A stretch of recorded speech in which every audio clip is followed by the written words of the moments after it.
आज हम एक ऐसी कहानी देखने वाले हैं जो एक युवा फिल्म मेकर के बारे में है। उसकी माँ जो अपनी आखिरी सांसें गिन रही हैं और कैसे यादें और हमारी कल्पना एक दूसरे में घुल मिल जाती हैं। इस कहानी की शुरुआत पता है कहाँ से होती है? इसके अंत से।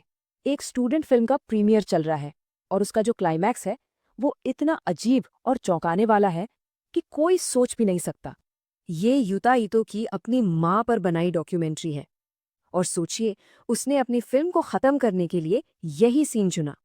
तो जाहिर सी बात है, ऑडियंस में बैठे उसके क्लासमेट्स का जो रिएक्शन था, सबके सब एकदम हैरान भौचक्के रह गए। मतलब फिल्म देख के लोग सिर्फ कंफ्यूज नहीं थे, रिव्यूज तो बहुत ही बुरे थे। लोगों ने इसे सिरे से नकार दिया, कहा कि ये एक बहुत ही घटिया फिल्म है। और पता है, बात सिर्फ एक बुरी फिल्म होने तक ही नहीं रुकी। लोगों को लगा कि ये फिल्म अपमानजनक है, बेहद अपमानजनक। अब सवाल ये उठता है कि कोई बेटा अपनी ही माँ की मौत का मजाक उड़ाती हुई फिल्म क्यों बनाएगा? इस क्यों का जवाब जानने के लिए हमें कहानी की बिल्कुल शुरुआत में जाना होगा। तो चलिए देखते हैं ये सब कैसे शुरू हुआ। और इसकी शुरुआत एक ऐसे दिन से हुई जो असल में एक खुशी का मौका होना चाहिए था। ये बात है यूता के 12वें जन्मदिन की। उसे तोहफे में अपना पहला स्मार्टफोन मिला था और उसी दिन उसकी माँ, जो बहुत बीमार थी, उन्होंने उससे एक आखिरी बहुत ही मुश्किल रिक्वेस्ट की। वो चाहती थीं कि यूता उनकी वीडियो बनाना शुरू कर दे, ताकि ताकि जब वो न रहें तब भी यूता उन्हें सिर्फ यादों में नहीं बल्कि सच में चलते फिरते बात करते हुए देख सके, उनकी आवाज़ सुन सके। तो बस फोन हाथ में आते ही यूता अपने इस खास प्रोजेक्ट पर लग गया, अपनी माँ की जिंदगी को कैमरे में कैद करने के प्रोजेक्ट पर। शुरू शुरू में तो वो सब कुछ अच्छा अच्छा रिकॉर्ड करता है, जैसे परिवार के साथ एक्वेरियम घूमना, वो खुशी के पल, वो मुस्कुराते हुए चेहरे। लेकिन कैमरे की नज़र से कुछ छिपता नहीं है। वो उन पलों को भी कैद कर लेता है जो सबसे छिपे हुए थे, जैसे किचन में अकेले रोते हुए उसके पिता। वो अपनी माँ की बीमारी की हर स्टेज को रिकॉर्ड करता है, डेट नाइट से लेकर अस्पताल के चक्कर और तकलीफ देह टेस्ट तक, सब कुछ। और वो इस काम में इस कदर डूब गया था कि आखिर में उसके पास 100 घंटे से भी ज्यादा की फुटेज इकट्ठा हो गई थी। सोचिए, 100 घंटे। और ये जो लगातार रिकॉर्डिंग चल रही थी, इसी वजह से उसकी माँ ने उससे एक और, शायद सबसे मुश्किल रिक्वेस्ट की। उसकी माँ चाहती थी कि वो उनके आखिरी पलों को भी रिकॉर्ड करे, बिल्कुल उनकी आखिरी सांस तक। लेकिन जब वो वक्त आया, जब उसके पिता ने उसे अस्पताल बुलाया, तो यूता ने कुछ ऐसा किया जिसकी किसी ने उम्मीद नहीं की थी। वो फिल्म बनाने के बजाय वहां से भाग गया और उसने अपने माँ के असली, शांत और दर्दनाक अंत को दिखाने की जगह एक बिल्कुल अलग, एक काल्पनिक, एक धमाकेदार अंत बना दिया। मतलब साफ है, वो अपनी माँ की मौत की सच्चाई को कैमरे में कैद नहीं कर पाया। इसलिए उसने सच्चाई की जगह कल्पना को चुना, फैंटेसी को। और यहीं से हम वापस उसी घटिया फिल्म और उसके उस विवादित क्लाइमैक्स पर पहुंच जाते हैं। देखिए, एक तरफ थी वो हकीकत जिसे वो बर्दाश्त नहीं कर पा रहा था, अस्पताल के कमरे में माँ के आखिरी दर्दनाक पल। और दूसरी तरफ थी वो कहानी जो उसने दुनिया को दिखाने के लिए चुनी, एक धमाकेदार सिनेमा वाला अलविदा। असल में उसने अपनी याद को ही एडिट कर दिया था। दुख से बचने के लिए उसने पर्दे के लिए एक नई शानदार सच्चाई बना ली। तो इसका मतलब ये हुआ कि उसकी फिल्म कोई मजाक नहीं थी, ये तो प्यार जताने का एक तरीका था। अपनी माँ की आखिरी याद को थोड़ा सा फैंटेसी का टच देकर एक नया रूप देने का तरीका था। ये अनादर नहीं था, ये खुद को संभालने का एक तरीका था, अपनी माँ को एक ऐसी विदाई देने का तरीका जिसके साथ वो जी सके। और आखिर में ये कहानी हमें एक बहुत ही गहरे सवाल के साथ छोड़ जाती है। जब हम अपनी यादों को संजोते हैं तो क्या ज्यादा जरूरी होता है, वो हकीकत जो असल में हुई थी, या वो कहानी जिसे हम दुनिया को और खुद को सुनाने के लिए चुनते हैं? तो चलिए, आज हम गोता लगाते हैं तात्सुकी फुजिमोतो की अलविदा एरी की दुनिया में। ये कहानी एक यंग फिल्ममेकर की है जो अपनी कला की वजह से सबके सामने जलील होने से लेकर एक नई शुरुआत तक का सफर तय करता है। तो देखते हैं कि ये सफर आखिर शुरू कैसे होता है। और यही सवाल इस पूरी कहानी की आत्मा है। सोचिए, एक कलाकार के लिए जिसे लगता है कि उसे किसी ने नहीं समझा, ऐसे में एक आवाज का मिलना कितना ज्यादा मायने रख सकता है। तो मिलिए यूटा से। उसने अपनी माँ के आखिरी दिनों पर एक फिल्म बनाई। ये उसके लिए बहुत ही पर्सनल था, जिसे उसने हिम्मत करके अपने पूरे स्कूल के सामने दिखाया। लेकिन उसे जिस रिएक्शन की उम्मीद थी वैसा कुछ भी नहीं हुआ। स्वागत की शुरुआत ही सीधी सीधे एक पर्सनल अटैक से होती है। बात उसकी कला पर नहीं बल्कि उसके कैरेक्टर पर आ गई। सवाल ये उठने लगा कि कोई अपनी मां के दर्द को मनोरंजन के लिए कैसे इस्तेमाल कर सकता है। और ये सिर्फ आलोचना नहीं थी, नहीं, ये मजाक था, बेइज्जती थी, उसकी सबसे गहरी और निजी भावनाओं का एक तरह से तमाशा बना दिया गया था। और बस आखिर में फैसला सुना दिया गया। कोई डिस्कशन नहीं, कोई बातचीत नहीं, बस उसकी महीनों की मेहनत और उसके इमोशंस को एक झटके में नकार दिया गया। और जैसा कि हम यहां देख सकते हैं, लोगों को एक खास चीज से सबसे ज्यादा दिक्कत थी। फिल्म के एंड में वो धमाका। उनके लिए ये कोई आर्टिस्टिक चॉइस नहीं थी, बल्कि अपनी मां की याद का अनादर था। मतलब यहीं पर एक कलाकार की सोच और ऑडियंस की उम्मीदों का टकराव साफ नजर आता है। अब इतनी बेइज्जती झेलने के बाद यूटा पूरी तरह से टूट जाता है। देखिए, जब आपकी कला को ही कोई नकार दे तो लगता है जैसे आपके वजूद को ही मिटा दिया गया हो। और इसी टूटे हुए मन से वो अपना आखिरी संदेश रिकॉर्ड करने का फैसला करता है। यूटा अपने आखिरी वीडियो की शुरुआत इन चौंकाने वाले शब्दों से करता है। वो अपना इरादा साफ साफ बता देता है, बिना किसी लाग लपेट के। और समझने वाली बात यह है कि यह सिर्फ एक फिल्म नहीं थी। योटा के लिए ये उसके जीवन के कई सालों की मेहनत और उसकी पहचान थी। और जब उस फिल्म का मजाक उड़ाया गया तो उसे लगा जैसे उसकी पूरी जिंदगी को ही नकार दिया गया हो। और फिर कहानी बिना कुछ कहे खामोशी से आगे बढ़ती है। यूटा उसी अस्पताल की तरफ जाता है जहां उसकी मां की मौत हुई थी, अपनी कहानी को खत्म करने के लिए। और यही फुजीमोटो की स्टोरी टेलिंग का कमाल देखिए। हर एक पैनल के साथ टेंशन कैसे बढ़ता जा रहा है। हम यूटा के साथ कदम दर कदम उस छत की ओर बढ़ रहे हैं। ये सीन बिना एक भी शब्द के एक बहुत ही भारी, बहुत ही टेंशन वाला माहौल बना देता है। कहानी के सबसे अहम मोड़ से ठीक पहले की ये खामोशी अपने आप में बहुत कुछ कह रही है। वो एकदम किनारे पर है। जब यूटा अपना अगला कदम उठाने ही वाला होता है, तभी एक आवाज इस खामोशी को चीर देती है। और ये है एरी, एक रहस्यमयी लड़की जो अचानक से सामने आ जाती है। उसका आना ही इतना चौंकाने वाला है और उसका पहला सवाल बिल्कुल सीधा और बेपरवाह। और यहीं पर कहानी एक बहुत ही दिलचस्प मोड़ लेती है। कौन है ये लड़की? वो यहां क्या कर रही है? और उसे यूटा से क्या लेना देना? उसकी पहली बातें हमदर्दी की तो बिल्कुल नहीं है, बल्कि वो तो यूटा के प्लान की ही प्रैक्टिकल आलोचना करने लगती है, जो इस गंभीर पल में थोड़ा मजाकिया भी लगता है। वो उसे दिलासा नहीं दे रही, बल्कि एक बेहतर प्लान सुझा रही है। पता चलता है कि एरी यूटा को पहचानती है और फिर वो उसे एक पुरानी सुनसान इमारत में ले जाती है, उसकी फिल्म के बारे में बात करने के लिए। तो यहाँ एक तरफ यूटा है जो इमोशनली पूरी तरह से खत्म हो चुका है, और दूसरी तरफ एरी जो कह रही है, अरे मुझे तो इसमें बहुत सारी दिक्कतें दिखी। यूटा को तो लगा होगा कि बस एक और क्रिटिक आ गया उसके जख्मों पर नमक छिड़कने। लेकिन एरी की आलोचना वैसी नहीं है। वो मानती है कि फिल्म में कमियां थीं, लेकिन वो उन खूबियों को भी देख पाती है जिन्हें बाकी सब ने नजरअंदाज कर दिया था। असल में वो उस कला को देख पाई जहां दूसरों को सिर्फ गलतियां दिखीं। वो एक ऐसी दर्शक है जो फिल्म के अंदर झांक सकती है। और फिर सारी आलोचना के बाद एरी एक जोरदार इमोशनल धमाके के साथ फिल्म के बारे में अपनी असली भावनाएं जाहिर करती है। ये वो पल है, वो पहचान है जिसका यूटा बेसब्री से इंतजार कर रहा था। एंट्री का पैशन सिर्फ तारीफ तक ही नहीं रुकता, वो एक तरह से उसे एक चैलेंज देती है, एक कॉल टू एक्शन। वो यूटा को जीने का सिर्फ एक कारण नहीं, बल्कि एक नया आर्टिस्टिक मकसद देती है। और यहां हम देखते हैं कि उसका गुस्सा किस बात पर है। वो इसलिए नाराज है क्योंकि उस पूरे हॉल में वो अकेली थी जो फिल्म से जुड़ी, जो रोई। उसे गुस्सा इस बात पर था कि बाकी लोग यूटा की कला की गहराई को क्यों नहीं समझ पाए। तो एरी सिर्फ यूटा को बचाती नहीं है, वो उसे एक नया मिशन देती है, एक नया कलात्मक उद्देश्य। यह सिर्फ जीने का कारण नहीं है, बल्कि कुछ नया बनाने का, कुछ रचने का कारण है। और हम यूटा के इस शांत उम्मीद भरी स्वीकृति पर इस हिस्से को समाप्त करते हैं। ये उस गहरे असर को दिखाता है जो उस एक इंसान को खोजने से मिलता है जो आपकी कला को सच में समझता है। हर कलाकार को बस इसी एक आवाज की तलाश होती है, एक आवाज जो बाकी पूरी दुनिया के शोर से ज्यादा मायने रखती है। नमस्ते। आज हम तात्सुकी फुजीमोटो की लिखी एक बहुत ही गहरी और इमोशनल कहानी गुड बाय एरी की दुनिया में उतरने वाले हैं। हम साथ मिलकर ये समझेंगे कि कैसे एक आर्टिस्ट असलियत और कल्पना को मिलाकर एक ऐसी कहानी बनाता है जिसे भूलना नामुमकिन हो।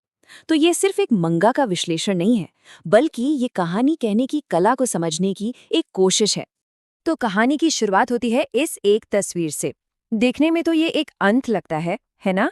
एक खामोश हार। लेकिन हमारे मेन कैरेक्टर युता के लिए सबके सामने हुई ये बेइज्जती, ये फेलियर का पल ही उसकी असली कहानी की शुरुआत बनता है। यहीं से सब कुछ बदलने वाला था। तो चलिए कहानी के पहले हिस्से में चलते हैं। एक फिल्म, एक असफलता। ये हमें उस पल में ले जाता है जब हमारे हीरो का दिल टूटता है, और यही अस्वीकृति उसे एक ऐसे रास्ते पर धकेल देती है जिसके बारे में उसने कभी सोचा भी नहीं था। सोचकर देखिए, युत्ता ने अपनी पूरी जान लगाकर अपनी माँ की दर्द भरी कहानी को पर्दे पर उतारा। ये उसके लिए बहुत पर्सनल था, लेकिन हुआ क्या? ऑडियंस ने इसे एक मजेदार लेकिन बेतुका मजाक समझकर सिरे से खारिज कर दिया। इस एक अनुभव ने उसे अंदर तक इतना तोड़ दिया कि उसने फैसला कर लिया कि वो फिर कभी कैमरा नहीं उठाएगा। लेकिन जैसा कि अक्सर कहानियों में होता है, जब उम्मीद पूरी तरह खत्म होने लगती है, ठीक उसी अंधेरे में एक अकेली आवाज गूंजती है। एक ऐसी आवाज जो युता की दुनिया को हमेशा के लिए बदलने वाली थी। यहाँ पर आती है एरी, और एरी बाकी सबसे बहुत अलग है। उसे सिर्फ युता की फिल्म पसंद नहीं आई, नहीं, बल्कि उसने उस फिल्म के पीछे के आर्टिस्ट को देखा।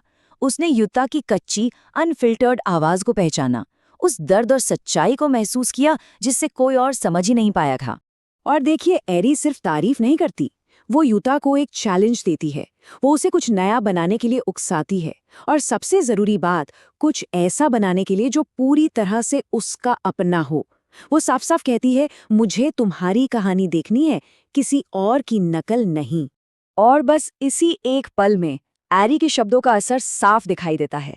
एरी ने उसे वो एक चीज वापस दी जो वो खो चुका था, फिल्म बनाने का एक मकसद, एक वजह।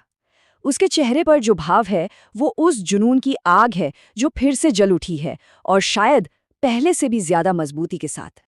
तो ये जो बदलाव है ना, यही इस कहानी का दिल है। एक तरफ उसकी हार की खामोश निराशा, और दूसरी तरफ एरी के भरोसे से पैदा हुआ ये इमोशनल सैलाब। ये इस बात का एक पावरफुल सबूत है कि कैसे एक सच्चा इंसानी कनेक्शन और कला हमें टूटने के बाद फिर से जोड़ सकते हैं। तो ठीक है, जुनून तो वापस आ गया, लेकिन अब शुरू होती है असली मेहनत। चलिए देखते हैं कि ये नई चिंगारी कैसे एक बहुत ही इंटेंस, मुश्किल और अक्सर क्रूर लगने वाली क्रिएटिव प्रोसेस में बदल जाती है। अब उनका जो ट्रेनिंग सेशन है वो कोई किताबी पढ़ाई नहीं है। ये एक तरह का प्रैक्टिकल बूट कैंप है। वो एक के बाद एक फिल्में देखते हैं और सिनेमा की भाषा को समझने के लिए उसे तोड़ते हैं, हॉलीवुड की बेसिक फिल्मों से शुरू करके। एरी का तरीका बहुत सीधा और प्रैक्टिकल है। वो युता को नियम सिखा रही है, हॉलीवुड का वो फॉर्मूला जो काम करता है। क्यों? ताकि वो इन नियमों को इतनी अच्छी तरह समझ जाए कि आगे चलकर वो इन्हें तोड़ सके। मतलब आज़ादी पाने के लिए पहले नींव को समझना बहुत जरूरी है। अब यहाँ पर कलाकार तात्सुकी फुजिमोतो ने एक बहुत ही शानदार चीज की है। इन पैनलों को देखिए, जो लगभग एक जैसे हैं। इन्हें बार बार दिखाकर वो हमें समय के धीमे धीमे गुजरने का एहसास कराते हैं। ये बोरियत नहीं, बल्कि कला के लिए उनके समर्पण को दिखाता है। और जैसे जैसे कमरे के बाहर मौसम बदलते हैं, हम देखते हैं कि हर गुजरते दिन के साथ उनका रिश्ता और गहरा होता जा रहा है। हर फिल्म उनके बीच एक नई बहस छेड़ती है, एक नया संवाद शुरू करती है, और उनकी क्रिएटिव पार्टनरशिप को और मजबूत करती है। तो ये जो विजुअल टेक्निक है, ये हमें सिर्फ ये नहीं बता रही कि क्या हो रहा है, बल्कि ये हमें उनके साथ का, उनके सहयोग का एहसास करा रही है। ये एक ऐसा रिश्ता है जो सिनेमा के जरिए बना है, अंतहीन बहसों और साथ में की गई खोज की नींव पर। लेकिन ये प्रोसेस बिल्कुल भी आसान नहीं है। एरी कोई नर्म दिल टीचर नहीं है। उसकी आलोचना बहुत तीखी है, एकदम अनफिल्टर्ड और लगातार। वो युता को उसकी क्रिएटिविटी की हदों से बहुत आगे धकेल देती है। बहुत साधारण है, बोरिंग है। वो सच बोलने में जरा भी नहीं हिचकिचाती। युता पूरी तरह से टूट चुका है, उसे खुद पर शक होने लगा है। लेकिन इस सब के बावजूद एरी की सलाह बहुत सीधी और पावरफुल रहती है। आत्मविश्वास के साथ लिखो। वो उसे अपनी अंदर की आवाज पर भरोसा करने के लिए मजबूर करती है, खासकर तब जब वो खुद पर सबसे ज्यादा शक कर रहा हो। और इस सारी मेहनत, इस सारी फ्रस्ट्रेशन का नतीजा क्या निकलता है? नतीजा ये है कि युता को आखिरकार अपनी असली कलात्मक पहचान मिलती है, वो आवाज जिसे वो हमेशा से ढूंढने की कोशिश कर रहा था। एरी की इंटेंस दुनिया से दूर एक शांत पल में युता अपने पिता से बात करता है, और कभी-कभी किसी बाहर वाले का एक नजरिया ही हमें वो चीज दिखा देता है जो हम खुद नहीं देख पाते। अपने पिता के साथ की गई ये एक साधारण सी बातचीत उसे सब कुछ समझने में मदद करती है। और ये रहा वो पल। पूरी कहानी का निचोड़ उसके पिता के इस एक वाक्य में छिपा है। यही वो धागा है जो युता के हर काम को एक साथ जोड़ता है। उसकी कला की असली पहचान, एक चुटकी कल्पना। तो ये एक चुटकी कल्पना ही युता की असली सुपर पावर है। इसका मतलब असलियत से भागना नहीं है, बल्कि असलियत को और ज्यादा इमोशनल और यादगार बनाना है। ठीक वैसे ही जैसे एक कहानी को ठीक वैसा नहीं दिखाया जाता जैसी वो हुई थी, बल्कि वैसा दिखाया जाता है जैसा उसे महसूस किया गया था। और आखिरकार युता को ये समझ आता है कि एरी की चुनौती और उसके पिता की बात दोनों एक ही हैं। उसकी असली ताकत हॉलीवुड की नकल करने में नहीं, बल्कि अपनी खुद की कहानी कहने में है, अपने अनोखे कल्पना से भरे नजरिए के साथ। तो अंत में ये मंगा हमें एक बहुत ही गहरे सवाल के साथ छोड़ जाता है। हमारी अपनी यादों का कितना हिस्सा 100% सच होता है, और कितना हिस्सा वो कहानी होती है जो हम दुनिया को और खुद को समझने के लिए बनाते हैं। हम सब अपनी असलियत को एक कहानी की शक्ल देने के लिए कितनी चुटकी भर कल्पना का इस्तेमाल करते हैं। क्या हो अगर हम अपनी जिंदगी की कहानी, खासकर वो हिस्से जो सबसे ज्यादा दुख देते हैं, उन्हें फिर से लिख सकें। आज हम तात्सुकी फुजीमोतो के कमाल के वन शॉट मांगा अलविदा एरी के जरिए इसी सवाल की गहराइयों में उतरने वाले हैं। ये एक ऐसी कहानी है जो हमें दिखाती है कि कैसे फिक्शन की परतें यादों और किसी अपने को खो देने के सच को एक बिल्कुल नए तरीके से हमारे सामने रखती हैं। चलिए इस सवाल को थोड़ा और गहरा करते हैं। क्या कैमरा सच को बचाने में हमारी मदद करता है, या फिर ये हमें एक ऐसा सच बनाने की इजाजत देता है जिसे हम असल में जीना चाहते हैं? सोचिए, जब मौत जैसी कोई अटल चीज सामने हो तो एक कैमरे की असली ताकत क्या होती है? अलविदा एरी हमें इन्हीं सवालों के बीच ले जाती है। कहानी शुरू होती है हमारे मेन कैरेक्टर युता से, जो एक बहुत बुरे इमोशनल दौर से गुजर रहा है। उसकी पिछली फिल्म, जो उसकी मरती हुई मां पर एक डॉक्यूमेंट्री थी, उसका उसके दोस्तों और साथियों ने बहुत मजाक उड़ाया था। तो वो उस मजाक और अपनी मां को खोने के दुख दोनों के बोझ तले दबा हुआ है। अब इस सदमे से उभरने के लिए वो वही करता है जो उसे सबसे अच्छी तरह आता है, एक और फिल्म बनाना। पर इस बार वो फैसला करता है कि वो एक ऐसी फिल्म बनाएगा जो उसकी अपनी कहानी पर आधारित हो, लेकिन जिसका एंडिंग उसके कंट्रोल में हो। वो खुद को एक ऐसे हीरो की तरह दिखाता है जो इतना टूट चुका है कि वो सब कुछ खत्म करने की सोच रहा है। और यहीं पर कहानी एक बहुत ही दिलचस्प मोड़ लेती है। ठीक जब उसका किरदार छत से कूदने वाला होता है, युता अपनी कहानी में एक फिक्शनल ट्विस्ट डालता है, एक वैम्पायर लड़की की एंट्री। ये वो पल है जहां से असलियत और कल्पना का मिक्सचर शुरू होता है, जो इस पूरी कहानी की पहचान है। और ये हमें सोचने पर मजबूर कर देता है कि क्या हम युता की असली जिंदगी देख रहे हैं या वो फिल्म जो वो बना रहा है। युता का मानना है कि ये वैम्पायर जो हजारों साल से जिंदा है, अमर होने के बावजूद भुला दिए जाने से डरती है। सोचिए जरा, हमेशा के लिए जीना लेकिन हमेशा अकेले। इस वैम्पायर के लिए एक फिल्म बनाना अमर होने का तरीका नहीं है, बल्कि ये पक्का करने का एक तरीका है कि उसे याद रखा जाए कि उसके होने का कोई मतलब था। ये एक बहुत ही शानदार मोमेंट है, क्योंकि ये युता को अपने असली दर्द को, जैसे उसकी माँ के वीडियोस, लोगों के बुरे कमेंट्स, अपनी कला में शामिल करने का मौका देता है। अब आर्ट सिर्फ भागने का एक रास्ता नहीं है, बल्कि सच्चाई का सामना करने का एक जरिया बन जाती है। असलियत और फिक्शन के बीच की लाइन यहाँ जानबूझकर धुंधली कर दी गई है। लेकिन तब क्या होता है जब कला जिंदगी की नकल इतनी अच्छी तरह करने लगे कि आप फर्क ही ना बता पाए? चलिए देखते हैं कि जब युता अपने पिता को अपनी फिल्म में शामिल करता है तो क्या होता है, और ये हमें कला बनाने के इमोशनल रिस्क के बारे में क्या सिखाता है। युता के पिता, जो खुद एक कलाकार रह चुके हैं, कला के डार्क साइड को समझते हैं। वो जानते हैं कि अपनी पूरी आत्मा किसी चीज में डाल देना और फिर उसे रिजेक्ट होते देखना कितना दर्दनाक हो सकता है। उनकी चेतावनी प्यार और डर दोनों से पैदा हुई है, क्योंकि वो नहीं चाहते कि उनका बेटा उसी दर्द से गुजरे जिससे वो शायद गुजर चुके हैं। और देखते ही देखते हम एक बेहद निजी, दर्दनाक फैमिली ड्रामे में खिंच जाते हैं। पिता के इमोशंस इतने कच्चे, इतने असली लगते हैं कि हम लगभग नजरें फेर लेना चाहते हैं, जैसे हम कुछ ऐसा देख रहे हैं जो हमें नहीं देखना चाहिए। उनका गुस्सा, उनका दर्द, उनकी बेबसी, सब कुछ एकदम असली लगता है।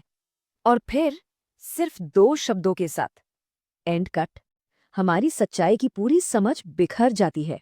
वो सब कुछ जिसे हम सच मान रहे थे, एक ही पल में एक बड़ा सवाल बन जाता है। अचानक हम हर चीज पर सवाल उठाने लगते हैं। मतलब ये सब एक परफॉर्मेंस थी? पिता जो एक पुराने थिएटर एक्टर हैं, बस एक रोल निभा रहे थे। अगर वो इतना कच्चा इमोशनल मोमेंट सिर्फ एक एक्टिंग थी, तो हमने अब तक जो कुछ भी देखा है उसमें से क्या असली है? फुजिमोतो हमें जानबूझकर इस कंफ्यूजन में रखते हैं। पिता की ये लाइन इस कहानी का दिल है। कला सिर्फ ऑडियंस को कुछ महसूस कराने के बारे में नहीं है, ये उस कलाकार के बारे में भी है जो खुद को उस फीलिंग के लिए तैयार करता है। मतलब सच्ची कला बनाने के लिए आपको कुछ दांव पर लगाना पड़ता है, आपको खुद को चोट लगने की पॉसिबिलिटी के लिए खोलना पड़ता है। कला का यही रिस्क उठाने के बाद अब हम कहानी के सबसे अंदरूनी हिस्से में एंटर करते हैं, जहां कल्पना की सारी परतें हट जाती हैं और हमें एक कच्ची इमोशनल सच्चाई का सामना करना पड़ता है, जो यूता और एरी के रिश्ते के बिल्कुल सेंटर में है। ये एक खूबसूरत विरोधाभास है ना? एक फिल्म बनाने के बनावटी काम के बीच ही हमारे किरदार अपनी सबसे ईमानदार और सच्ची बातचीत करते हैं। शायद कभी-कभी हमें सच्चाई तक पहुंचने के लिए कल्पना के एक मुखौटे की जरूरत होती है। और यहाँ कहानी का सबसे बड़ा राज खुलता है। एरी वाकई में एक वैम्पायर है, लेकिन ये कोई रोमांटिक फैंटेसी नहीं है।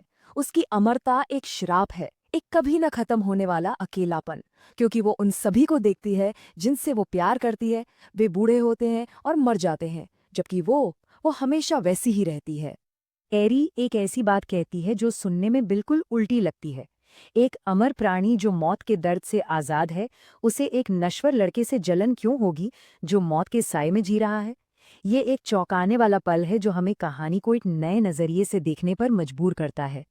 और यहीं पर कहानी का असली मैसेज छिपा है। एरी की कभी न खत्म होने वाली जिंदगी उसे भूलने की पीड़ा से नहीं बचा सकती, लेकिन यूता अपनी फिल्म के जरिए अपनी माँ के लिए एक अलग तरह की अमरता बना सकता है। वो उसे फिर से देख सकता है, उसे सुन सकता है, उसके साथ हो सकता है। कला यहाँ मौत पर, समय पर और भुला दिए जाने पर एक छोटी सी जीत बन जाती है। इस पल में यह अब एक वैम्पायर और एक लड़के की कहानी नहीं रह जाती। ये 2 आत्माओं की कहानी है जो नुकसान और याद रखे जाने की एक कॉमन समझ के जरिए एक दूसरे से जुड़ते हैं। खून पीने का ये एक्ट अब डरावना नहीं है, बल्कि ये गहरा, इंटीमेट और सिंबॉलिक जेस्चर है जो कला और दोस्ती का संगम है। आखिर में अलविदा एरी हमसे एक सवाल पूछती है, हम अपनी जिंदगी की कहानी कैसे बताते हैं? हम किन यादों को संभाल कर रखते हैं? और जब हम किसी को खो देते हैं, तो क्या हम उस सच को याद रखना चुनते हैं जो दर्द देता है, या हम एक ऐसी कहानी बनाना चुनते हैं जो हमें सुकून देती है? जवाब शायद कला और जीवन के बीच की उसी धुंधली रेखा में कहीं छिपा है। कभी सोचा है कि जो यादें हम सहेज कर रखते हैं, क्या वो वाकई में 100% सच होती हैं? आज हम एक ऐसी कहानी की दुनिया में उतर रहे हैं जो कला, याददाश्त और उस पतली सी लकीर के बारे में है जो सच और झूठ को अलग करती है। जरा सोचिए, आप अस्पताल में हैं, अपने सबसे करीबी दोस्त से मिलने गए हैं और वो आपसे कुछ ऐसा मांग ले जो आपकी रूह कंपा दे। मैं चाहता हूं कि तुम मेरी मौत को फिल्माओ। ऐसे में कोई क्या करेगा? यही वो सवाल है जो इस कहानी के दिल में बसा है। तो कहानी शुरू होती है एक बहुत ही अजीब सी गुजारिश से। तो ये है यूटा। इसके लिए कैमरा सिर्फ एक मशीन नहीं है, बल्कि मानो शरीर का ही एक हिस्सा हो। वो अपनी दोस्त एरी के साथ बिताए हर पल को रिकॉर्ड करता है, जो एक लाइलाज बीमारी से लड़ रही है। यूटा के लिए ये एक जुनून है, पर बहुत जल्द यही जुनून एक बहुत बड़ा बोझ बनने वाला है। तो एरी के लिए ये फिल्में क्या हैं? असल में ये अमर होने का एक तरीका है। उसने यूटा की वो फिल्म देखी जो उसने अपनी मां पर बनाई थी, और उसे इस बात से जलन हुई कि कैसे कैमरे ने उन्हें मौत के बाद भी जिंदा रखा। वो भी अपने लिए ठीक ये चाहती है। मैं चाहती हूं कि तुम मुझे मेरी मौत के पल तक फिल्माओ। ये सिर्फ शब्द नहीं है, ये एक दोस्त का अपने दोस्त पर सबसे बड़ा, सबसे आखिरी भरोसा है, और साथ ही एक बहुत भारी जिम्मेदारी भी। और यूटा, वो तो बिल्कुल सन्न रह जाता है। कौन, आखिर कौन ऐसा करना चाहेगा? ये जिम्मेदारी उसे अंदर तक डरा देती है और इसके पीछे एक बहुत गहरा और बहुत ही निजी कारण है। लेकिन सवाल ये है कि एरी ने यूटा को ही क्यों चुना? और मौत को फिल्माने का ये ख्याल यूटा को इतना जाना पहचाना क्यों लग रहा है? क्यों ये उसे इतना परेशान कर रहा है? जवाब छिपा है उसके अतीत में। चलिए अब चलते हैं कहानी के दूसरे हिस्से में, डायरेक्टर का बोझ। और यहां हमें पता चलता है कि यूटा के लिए ये कोई पहली बार नहीं है। वो इस रास्ते पर पहले भी चल चुका है और वो सफर बहुत बहुत दर्दनाक था। यहां देखिए, एक तरफ है एरी की गुजारिश जिसमें प्यार और भरोसा है, और दूसरी तरफ उसकी मां का हुक्म जिसमें सिर्फ बेरुखी और क्रूरता है। यही फर्क यूटा के सबसे गहरे जख्म की वजह है। सच तो यह है कि यूटा ने यह अपनी मर्जी से नहीं किया था। उसकी मां ने उसे मजबूर किया था, अपनी बीमारी पर एक झूठी टीवी डॉक्यूमेंट्री बनाने के लिए। वो एक बेटा कम और एक औजार ज्यादा था, जिसे अपनी मां की बहादुरी की झूठी कहानी को कैमरे में कैद करना था। तो उसके लिए वो फिल्म बनाना कैसा था? वो एक बुरे सपने जैसा था। उसकी मां उसे हर बात पर टोकती थी, उस पर चिल्लाती थी, उसके कैमरा एंगल का मजाक बनाती थी, और जो भी उसे पसंद नहीं आता उसे फौरन डिलीट करने को कहती थी। मतलब वो कैमरा कला का जरिया नहीं बल्कि जुल्म का एक हथियार बन गया था। और ये उसकी मां के रिकॉर्ड किए गए आखिरी शब्द थे, अपने बेटे के लिए एक आखिरी दिल तोड़ देने वाला फैसला। सोचिए, एक बेटे के लिए अपने बारे में यह सुनना कितना भयानक रहा होगा। तो अब आते हैं कहानी के तीसरे हिस्से पर, एक पिता का सच। सालों बाद जब एरी की गुजारिश यूटा के उन पुराने जख्मों को फिर से कुरेद देती है, तब उसके पिता एक ऐसी सच्चाई बताते हैं जो सब कुछ बदल कर रख देगी। उसके पिता ये मानते हैं कि उन्हें सब पता था। वो जानते थे कि यूटा के साथ क्या हो रहा है, लेकिन उन्होंने कुछ नहीं किया। वो बस भाग गए। और ये कबूलनामा यूटा की उस फिल्म से जुड़े एक बहुत बड़े राज पर से पर्दा उठाता है। और यहीं पर कहानी एक ऐसा मोड़ लेती है जिसकी किसी ने उम्मीद नहीं की होगी, क्योंकि यूटा ने दुनिया को जो फिल्म दिखाई थी वो उसके असल अनुभव से बिल्कुल अलग थी। यही है इस कहानी का सबसे बड़ा ट्विस्ट। यूटा ने अपनी कला का इस्तेमाल एक खूबसूरत झूठ बनाने के लिए किया।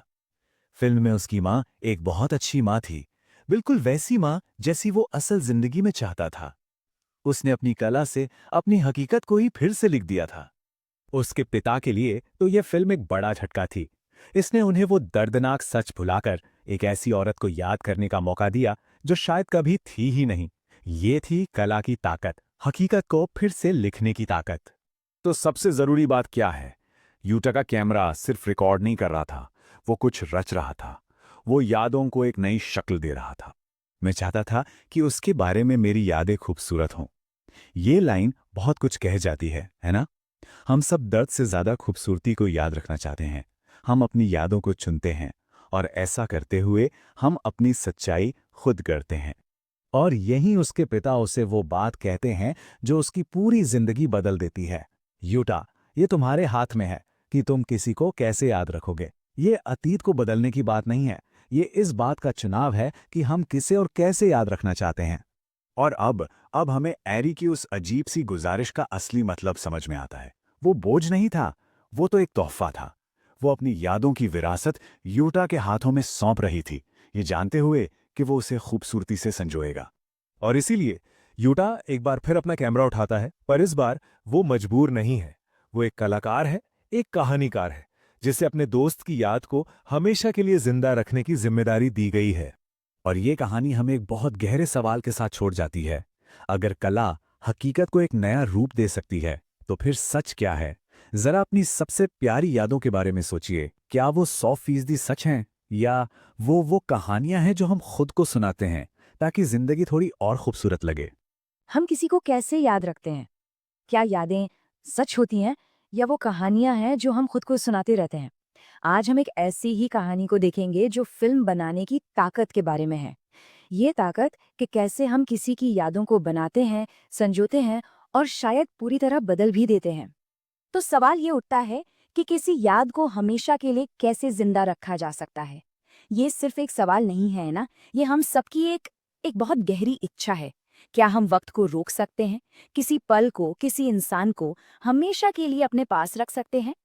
तात्सुकी फुजिमोटो की कहानी गुड बाय एरी में यूटा और एरी बस इसी मुश्किल सवाल का जवाब ढूंढने के एक बहुत इमोशनल सफर पर निकलते हैं। तो चलिए मिलते हैं इस कहानी के हीरो यूटा से। यूटा सिर्फ एक टीनेजर नहीं है, वो एक कहानीकार है। उसके हाथ में एक कैमरा है और जहन में एक मिशन। और उसका मिशन है अपनी दोस्त एरी को फिल्माना, उसकी जिंदगी का एक ऐसा दस्तावेज तैयार करना जो हमेशा हमेशा के लिए रह जाए। देखिए, ये सिर्फ एक वीडियो नहीं है, ये किसी को आर्ट के जरिए अमर बनाने की कोशिश है। तो चलिए सबसे पहले देखते हैं फिल्म की वो लड़की। इस हिस्से में हम एरी के उस आइडियल वर्जन को देखेंगे, जैसा यूटा का कैमरा हमें दिखाना चाहता है। एक ऐसी एरी जिसे हर कोई याद रखना चाहेगा। वाइटा का कैमरा सिर्फ लम्हों को रिकॉर्ड नहीं कर रहा है, नहीं, वो एक परफेक्ट इमेज बना रहा है। एक्वेरियम की उस नीली रोशनी से लेकर मंदिर की उस शांत खूबसूरती तक, हर फ्रेम में एक खुश, एक बेफिक्र एरी नजर आती है। ये यादों का एक ऐसा खूबसूरत मोन्टाज है जिसे देखकर लगता है कि काश इसे हमेशा के लिए संजो कर रख लिया जाए। और पता है इन सीन्स को क्या चीज़ खास बनाती है? ये कि ये कोई रैंडम होम वीडियो नहीं है, बिल्कुल नहीं। ये तो आर्ट का एक सोचा समझा पीस है जिसका एक बहुत साफ मकसद है। हर एंगल, हर मुस्कान एक बड़ी कहानी का हिस्सा है जो यूटा दुनिया को बताना चाहता है, एरी की कहानी। लेकिन चलिए अब इस खूबसूरत फिल्मी दुनिया से निकलकर उस कठोर हकीकत की तरफ चलते हैं जहां इस फिल्म का आइडिया पनप रहा है। क्योंकि जैसा कहते हैं, हर कहानी के दो पहलू होते हैं और इस कहानी का दूसरा पहलू दिल तोड़ने वाला है। जो रंगीन और जिंदा दिल दुनिया हमने अभी देखी, उसके बिल्कुल उलट है ये शांत, ठंडा और बेजान कमरा, यही असली सच है। दरअसल एरी एक जानलेवा बीमारी से लड़ रही है और ये खूबसूरत फिल्म उसी अस्पताल के कमरे से बन रही है। यहीं पर कल्पना और हकीकत का टकराव होता है। और फिर एरी एक सवाल पूछती है जो सब कुछ बदल देता है। यूटा, तुमने मेरे किरदार को वैम्पायर क्यों बनाया? ये दिखाता है कि वो सिर्फ यूटा की फिल्म की सब्जेक्ट नहीं है, वो तो अपनी यादों की कहानी की को डायरेक्टर है। उसे पता है कि उसे कैसे दिखाया जा रहा है और वो एक्टिवली उस कहानी को गढ़ रही है जिसके जरिए दुनिया उसे याद रखेगी। और यूटा का जवाब उसकी पूरी मोटिवेशन को सामने रख देता है। वो कहता है, अगर इसका मतलब है कि मैं इतनी खूबसूरत इंसान के लिए सहारा बन सकता हूँ तो मुझे इसमें कोई दिक्कत नहीं है। वो मान रहा है कि वो कहानी में थोड़ी सी फैंटेसी मिला रहा है। ये आर्ट की ताकत के बारे में एक जबरदस्त बयान है। आर्ट सिर्फ सच को रिकॉर्ड नहीं करता, वो उसे और खूबसूरत बना सकता है। जरा इस कॉन्ट्रास्ट के बारे में सोचिए। एक तरफ उसका शरीर एक कमरे में कैद है, लेकिन दूसरी तरफ फिल्म पर उसकी कल्पना और उसके असर की कोई सीमा नहीं है।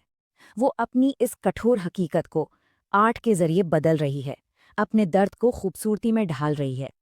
और फिर कहानी का सबसे दर्दनाक पहलू सामने आता है।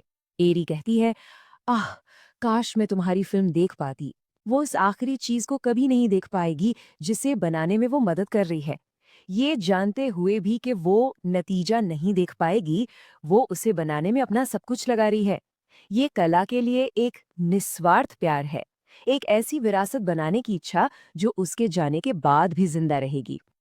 तो अब सवाल ये है कि इस फिल्म का मकसद क्या था? आखिर ये याद रखने लायक एक फिल्म क्यों थी? ये हिस्सा इसी पर फोकस करेगा कि फिल्म का असली गोल क्या था और देखने वालों पर उसका क्या इमोशनल असर हुआ। एरी की आखिरी ख्वाहिश, यूटा को दिए गए उसके इंस्ट्रक्शंस एकदम साफ थे। एक ऐसी फिल्म जो उन सभी को रुला दे। उसे सिर्फ एक ऐसी फिल्म नहीं चाहिए थी जो लोगों को हंसाए, नहीं, उसे एक ऐसी फिल्म चाहिए थी जो सिर्फ यादें न ताज़ा करे, बल्कि देखने वालों के दिलों में उतर जाए, उन्हें एक मजबूत, एक सच्चा इमोशनल एक्सपीरियंस दे। और फिर वो पल आता है। एरी की मौत के बाद यूटा अपनी दोस्त की आखिरी इच्छा पूरी करता है। वो अपने स्कूल में फिल्म की स्क्रीनिंग रखता है। लाइट्स बंद हो जाती हैं, ऑडिटोरियम में सन्नाटा छा जाता है और पर्दा उठता है। ये सिर्फ एक फिल्म की स्क्रीनिंग नहीं, ये एक वादे को पूरा करने का पल है। और फिल्म का असर बिल्कुल वैसा ही होता है जैसा एरी चाहती थी, शायद उससे भी ज्यादा। लोगों की सिसकियां और आंसू इस बात का सबूत है कि यूटा और एरी की कहानी ने उनके दिलों को छू लिया है। ये सिर्फ दुख नहीं है, ये एक कलेक्टिव एक्सपीरियंस की ताकत है। आर्ट के जरिए महसूस किया गया एक गहरा इमोशन। और फिर ये शॉट आता है, एक पीस साइन, एक खामोश लेकिन बहुत पावरफुल पल। मिशन पूरा हुआ, यूटा ने अपना वादा निभा दिया। लेकिन कहानी यहाँ खत्म नहीं होती, बिल्कुल नहीं। जब लगता है कि सब कुछ समझ आ गया है, तभी एक नया मोड़ आता है। एक ऐसा मोड़ जो उस खूबसूरत फिल्म की सच्चाई पर ही सवाल खड़े कर देता है। क्या वो एरी असली थी या सिर्फ एक खूबसूरत ख्वाब? तो अब हमारे सामने दो अलग अलग एरी हैं। एक तरफ है मूवी एरी, वो आदर्श याद जो यूटा ने बनाई, और दूसरी तरफ है असली एरी, वो इंसान जिसे दूसरे लोग याद करते हैं। एक तरफ एक खुशमिजाज प्यारी लड़की, और दूसरी तरफ एक गुस्सैल सेल्फ सेंटर्ड लड़की। तो सच क्या है, और क्या ये मैटर भी करता है? ये उस परफेक्ट तस्वीर में पहली दरार है। एक क्लासमेट कहती है, उस फिल्म से तो कभी पता नहीं चलेगा, लेकिन एरी को बहुत गुस्सा आता था। वो सिर्फ अपने बारे में सोचती थी। ये वो एरी है जो फिल्म में कहीं नहीं थी, एक ऐसी सच्चाई जिसे बड़ी आसानी से पीछे छोड़ दिया गया था। और फिर एक और बड़ा खुलासा होता है, इस बार खुद फिल्म बनाने वाले यूटा की तरफ से। वो कहता है, हम सिर्फ फिल्म में एक कपल थे, मैंने आर्य को कभी डेट नहीं किया। सोचिए, फिल्म का एक सबसे जरूरी हिस्सा, उनके रिश्ते की बुनियाद, पूरी तरह से झूठ थी। ये एक ऐसा सच है जो हकीकत और कल्पना के बीच की लकीर को और भी धुंधला कर देता है। और फिर क्लासमेट सीधे सीधे कह देती है, तुम्हारी एरी थोड़ी ज्यादा आइडियलाइज्ड थी। अब देखने वालों को इस अजीब से सच का सामना करना पड़ता है कि वो पूरा इमोशनल एक्सपीरियंस, वो आंसू, वो जुड़ाव, शायद एक खूबसूरती से गढ़े गए झूठ पर आधारित था। तो क्या इससे वो एक्सपीरियंस कम असली हो जाता है? तो अब हम आखिरी हिस्से की तरफ बढ़ते हैं, कल्पना को चुनना। यूटा का इस सब क्रिटिसिज्म का जवाब कैसे देता है, और इस कहानी का आखिरी मैसेज क्या है? और यहीं पे कहानी का सबसे पावरफुल मोमेंट आता है, यूटा का फैसला। वो कहता है, लेकिन मैं उसे हमेशा वैसे ही याद रखूंगा। देखिए, वो सच्चाई को नकार नहीं रहा है, वो क्रिटिसिज्म को मान रहा है, लेकिन फिर भी वो अपने बनाए हुए वर्जन को चुनता है। उसके लिए जो याद उसने बनाई है वही उसका सच है।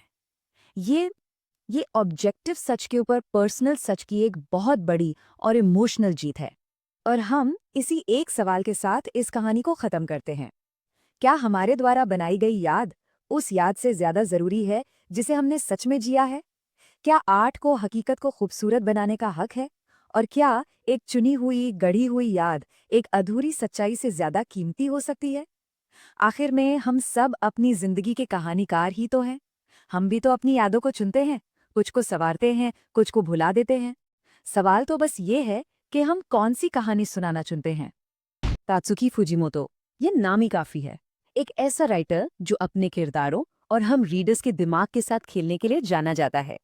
तो आज हम उनके एक बहुत ही कमाल के वन शॉट मांगा गुड बाय एरी के उस एंडिंग की बात करेंगे जो आपको सोचने पर मजबूर कर देती है। देखिए, वन शॉट का मतलब होता है एक चैप्टर में खत्म होने वाली कहानी।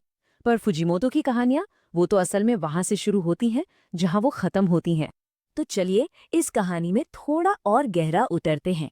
हमारा हीरो यूता, उसने एरी के साथ मिलकर अपनी लाइफ की सबसे इम्पोर्टेंट फिल्म बनाई। पर सवाल ये है कि भाई, जब कैमरा बंद हो जाता है और क्रेडिट्स चलने लगते हैं, तब क्या होता है?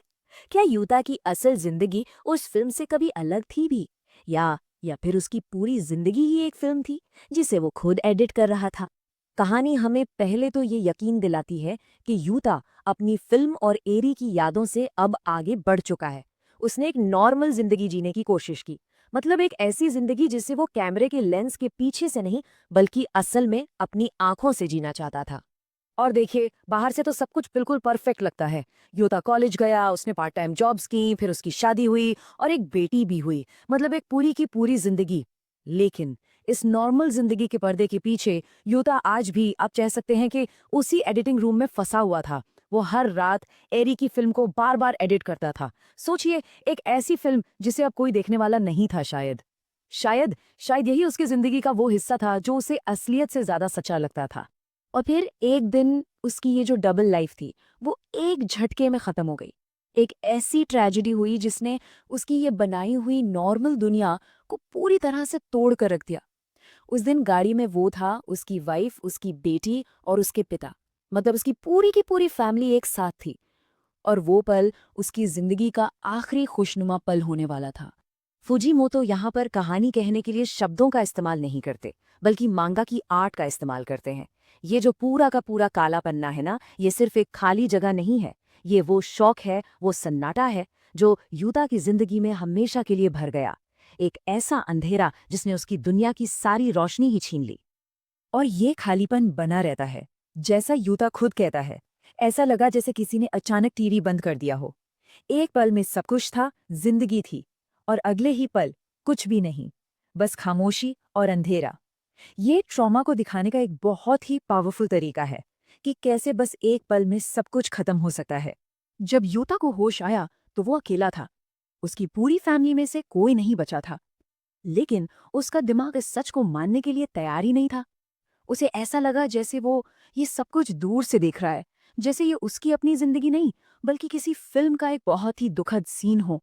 और यहीं पर हमें कहानी का सबसे बड़ा क्लू मिलता है, क्योंकि ये जो एहसास था कि वो किसी फिल्म का सीन देख रहा है, ये उसके लिए कोई नई बात नहीं थी। असल में यही तो यूता की पूरी जिंदगी की कहानी थी। जब भी असलियत, जब भी हकीकत बर्दाश्त के बाहर हो जाती थी, तो वो उसे एक कैमरा के लेंस के पीछे से देखने लगता था। ये सच से बचने का उसका अपना तरीका था। और ये बात वो खुद मानता है। अपनी माँ की बीमारी से लेकर एरे की मौत तक, और अब अपने पूरे परिवार को खोने तक, हर ट्रेजेडी के बीच में एक कैमरा हमेशा था। ये कैमरा एक फिल्टर की तरह था, जो दर्द को थोड़ा कम कर देता था और कड़वी हकीकत को एक कहानी में बदल देता था। लेकिन सवाल ये है कि जब जिंदगी में कहानी सुनाने के लिए कोई बचे ही ना, तब क्या होता है? एक के बाद एक इतनी मौतें देखने के बाद यूता बस टूट जाता है। उसकी हिम्मत जवाब दे जाती है। तो वो फैसला करता है कि वो अपनी जिंदगी की फिल्म का आखिरी सीन खुद लिखेगा। और इसके लिए वो उस जगह को चुनता है जहां उसकी सबसे अच्छी यादें बनी थीं और शायद दफन भी हो गई थीं। और अब हम यूता के साथ उसकी जिंदगी के सबसे पहले फिल्म सेट पर वापस जा रहे हैं। वो पुरानी वीरान पड़ी बिल्डिंग जहां उसने और एरी ने मिलकर अपनी एक अलग ही दुनिया बनाई थी। एक ऐसी जगह जो अब सिर्फ यादों का एक खंडर बन चुकी है। ये इमारत अब सिर्फ ईंट और पत्थर का ढांचा नहीं है। ये खुद यूता की टूटी फूटी जिंदगी और उसकी धुंधली पड़ती यादों का एक सिंबल है। वक्त ने इसे भी उतना ही तोड़ दिया है जितना यूता को तोड़ा है। अंदर का हर कोना खामोशी से चीख रहा है। ये वही गलियारे हैं जहां कभी जिंदगी थी, जहां एक फिल्म बन रही थी। आज ये एक भुतहा जगह है जो अपने अंदर न जाने कितने राज दबाए बैठी है। और फिर यूता उस एक दरवाजे के सामने आके खड़ा हो जाता है। एडिटिंग रूम का दरवाजा, उसकी जिंदगी का सेंटर पॉइंट। दरवाजा खोलने से पहले का वो जो एक पल है ना, उसमें एक अजीब सी टेंशन है। क्या ये अंत है या एक नई शुरुआत? कमरे के अंदर आते ही यूता अपने बैग से एक रस्सी निकालता है, और अब उसका इरादा शीशे की तरह साफ है। वो यहाँ अपनी कहानी को हमेशा के लिए खत्म करने आया है। कहानी अपने क्लाइमैक्स पर है। पर जैसा मैंने कहा, ये फुजीमोतो की कहानी है। यहाँ क्लाइमैक्स इतना सीधा नहीं हो सकता, है ना? ठीक उसी पल जब यूता अपनी जिंदगी खत्म करने वाला होता है, कहानी हकीकत और कल्पना की सारी दीवारों को तोड़कर एक ऐसी जगह पहुंच जाती है जिसकी किसी ने उम्मीद नहीं की थी। अचानक कमरे का प्रोजेक्टर अपने आप चालू हो जाता है और स्क्रीन पर सालों पुराना एक वीडियो चलने लगता है। ये हाई स्कूल का यूता है जिसने ये मैसेज अपने भविष्य के लिए छोड़ा था, मेमेंटो मोरी, जिसका मतलब है याद रखना कि तुम्हें मरना है। कितनी अजीब बात है कि ये मैसेज ठीक उसी पल चल रहा है जब बूढ़ा यूता सच में मरने जा रहा है। लेकिन यूता हैरान है, और उसकी हैरानी की वजह स्क्रीन पर चल रहा ये वीडियो नहीं है। वो कमरे में किसी और चीज को देख रहा है, कुछ ऐसा या कोई ऐसा जिसका वहां होना लिटरली इम्पॉसिबल है। उसकी आंखों में डर नहीं, बल्कि एक अविश्वास है। वहां उसी सोफे पर एरी बैठी है, बिल्कुल वैसी ही जैसी वो सालों पहले थी। एक दिन भी बड़ी नहीं हुई। जबकि यूता अब बूढ़ा हो चुका है, उसकी जिंदगी बीत चुकी है, और वो यूता को देखकर बस इतना कहती है, तुम पहले से बहुत बड़े हो गए हो। तो ये क्या था जो हमने अभी अभी देखा? उसका मतलब क्या निकालें? क्या ये सच था? क्या ये यूता का वहम था? या फिर ये कुछ और ही था? और यहीं पर फुजीमोतो कहानी को हमारे हवाले कर देते हैं कि जाओ और खुद इसका मतलब ढूंढो। देखिए, इस एंडिंग की कई थ्योरीज हो सकती हैं। पहली कि एरिस सच में एक वैम्पायर है और यूता की फिल्म एक डॉक्यूमेंट्री थी, सिंपल। दूसरी कि ये सब कुछ यूता के मरते हुए दिमाग का एक आखिरी सपना है, एक वहम। तीसरी कि एक्सीडेंट के बाद की यूता की पूरी जिंदगी, उसका परिवार, उसकी बेटी, सब एक और फिल्म थी जो उसने खुद को संभालने के लिए बनाई थी। और चौथी और शायद सबसे खूबसूरत थ्योरी जो कहानी खुद हमें देती है कि ये एक याद है जिसमें थोड़ी सी कल्पना मिला दी गई है। तो आखिर में सवाल ये नहीं है कि क्या सच था। फुजीमोतो हमसे पूछ रहे हैं कि हम सच किसे बनाना चाहते हैं। हमारी यादें आखिर हैं क्या? क्या वो बस हकीकत का एक रिकॉर्ड है, या वो कहानियां हैं जो हम खुद को जिंदा रखने के लिए सुनाते हैं? यूता ने अपनी पूरी जिंदगी फिल्म बनाकर हकीकत को फिर से लिखा। तो क्या ये आखिरी सीन उसकी सबसे बड़ी मास्टरपीस थी, एक याद, एक फिल्म, या फिर एक चमत्कार? शायद इसका जवाब इन तीनों में ही छिपा है। क्या कोई फिल्म किसी की जिंदगी बचा सकती है? क्या आर्ट हकीकत से ज्यादा पावरफुल हो सकती है? आज हम गोता लगाने वाले हैं तात्सुकी फुजीमोतो की कमाल की मांगा अलविदा एरी की दुनिया में। ये एक ऐसी कहानी है जो यादों, असलियत और सिनेमा के जादू के बीच की लकीरों को धुंधला कर देती है, और ये सवाल पूछती है कि आखिर आर्ट हमारी जिंदगी को हमेशा के लिए कैसे बदल सकती है। तो कहानी शुरू होती है यूता से। वो एक बहुत बड़े हादसे से बच गया है, और जब उसकी आंख खुलती है तो वो खुद को एक वीरान उजड़ी हुई बिल्डिंग में पाता है। चारों तरफ बस खामोशी है, और यही अकेलापन इस कहानी के रहस्यमयी माहौल की नींव रखता है। और बस यहीं से असली सवाल शुरू होता है। यूता की पूरी दुनिया हिल चुकी है। जो भी हो रहा है, क्या वो सच है, या फिर वो किसी सपने में फंस गया है, या फिर कहीं ये सब उसकी अपनी ही बनाई किसी फिल्म का कोई सीन तो नहीं? तो इसी कंफ्यूजन के बीच यूता की मुलाकात होती है एरी से, एक मिस्टीरियस दोस्त जो उसकी इस उलझी हुई हकीकत के बिल्कुल सेंटर में है। चलिए इस रिश्ते की परतों को जरा खोलते हैं। जरा सोच कर देखिए, यूता के ठीक सामने एरी बैठी है, वही एरी जिसकी मौत को उसने अपने कैमरे में कैद किया था। लेकिन वो जिंदा है, और वो वही फिल्म देख रही है जो यूता ने उस पर बनाई थी। बस इसी एक पल में यूता के लिए हकीकत और कल्पना के बीच की हर दीवार टूट जाती है। लेकिन ये मुलाकात सिर्फ एक अजीब सा रियूनियन नहीं है। ये कहानी का वो मोड़ है जहां आर्ट पर एक बहस छिड़ जाती है। एरी यूता की फिल्म देखती है, और उसका एक छोटा सा क्रिटिसिज्म कहानी को पूरी तरह से एक नई दिशा दे देता है। एरी को फिल्म पसंद तो आती है, लेकिन उसे लगता है कि इसमें कुछ अधूरा है। वो कहती है, तुम्हें नहीं लगता कि इसमें फैंटेसी की एक चुटकी की कमी है? मतलब उसके लिए सिर्फ सच दिखा देना ही काफी नहीं है, आर्ट को सच से कुछ ज्यादा होना चाहिए। एकरी का मानना है कि आर्ट को हकीकत से एक लीप, एक छलांग लगानी पड़ती है। किसी की कहानी बताते हुए कभी कभी आपको इमोशनल सच्चाई तक पहुंचने के लिए फैक्ट से थोड़ा आगे जाना पड़ता है। सिर्फ वो दिखाना काफी नहीं जो हुआ, बल्कि वो बयां करना जरूरी है जो महसूस हुआ।